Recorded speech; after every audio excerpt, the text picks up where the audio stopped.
বারবার মেরে যাবে আর বসে বসে মার খাবে এটা না। নেত্রী হুকুম দেন, হুকুম লাগবে না, হুকুম এখনই দিয়ে দিচ্ছি। এক গালে চর মারলে আর এক গাল পেতে দেওয়া না, পারলে আর একটা চর কষে মারা। কাজে যে আমরা এটা করতে পারবো ওটা করতে পারবো বললে হবে না, এখন থেকে করা শুরু করতে হবে। কবে সময় আসবে সেটা না। হ্যাঁ, আমরা প্রতিশোধ আগে নেইনি। 2001-এ আমাদের সাথে যা করা হয়েছিল আওয়ামী লীগের নেতাকর্মীদের সাথে, আমি শুধু বলছিলাম ধৈর্য ধরে আমরা আগে দেশটাকে উন্নত করি। দেশটাকে তো উন্নত করলাম, উন্নত করার পরে আজকে কী অবস্থা হলো, সে উন্নয়নটাও শেষ করে দিল। তাহলে এখন আর কিসের অপেক্ষা? যার যা আছে যে যেভাবে পারবে, যাকে যারা ক্ষতি করেছে তার উপরে যে যেভাবে পারবেন তাদের শিক্ষা দিতে হবে যে বারবার মেরে যাবে আর বসে বসে মার খাবে এটা না। এখানে কেউ কারো হুকুমের অপেক্ষায় থাকবে না। আর দুঃসময়ে যারা কাজ করবে, যে যেখানে কাজ করবে, কোন নেতা কী হুকুম দেবে সেটা না। যারা দুঃসময়ে কাজ করছে তারাই নেতা, যে যেখানে কাজ করবে সেই নেতৃত্ব দিয়েই কাজ করবে।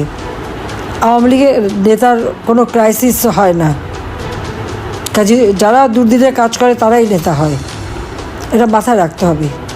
এবং সেখানে কে নেত্রী হুকুম দেন, হুকুম লাগবে না, হুকুম এখনই দিয়ে দিচ্ছি। যাদের উপরে আঘাত এসেছে প্রতিঘাত কীভাবে করবেন সেই পথ খুঁজে সেটাই করতে হবে। এখন আর ওই বসে থেকে সহ্য করার সময় না। এক গালে চর মারলে আর এক গাল পেতে দেওয়া না, পারলে আর একটা চর কষে মারা। সেইভাবেই ঘুরে দাঁড়াতে হবে।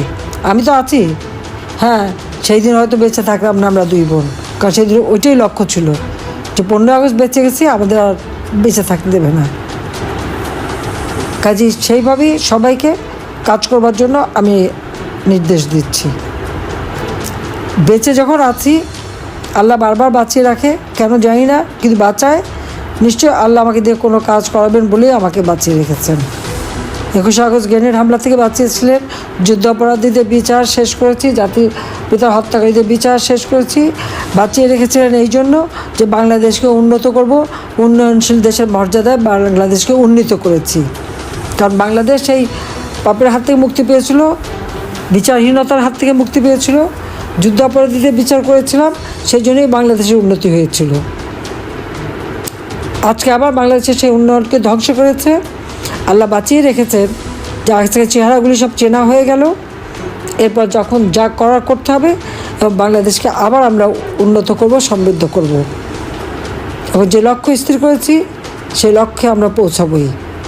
আল্লাহ আমাদের সহায় আছেন, বাংলাদেশের জনগণ আমাদের সহায় আছে। আমি দেশবাসীকে বলবো যে আপনারা ধৈর্য ধরেন এবং যেখানেই অন্যায় দেখবেন সেখানেই প্রতিরোধ গড়ে তুলবেন।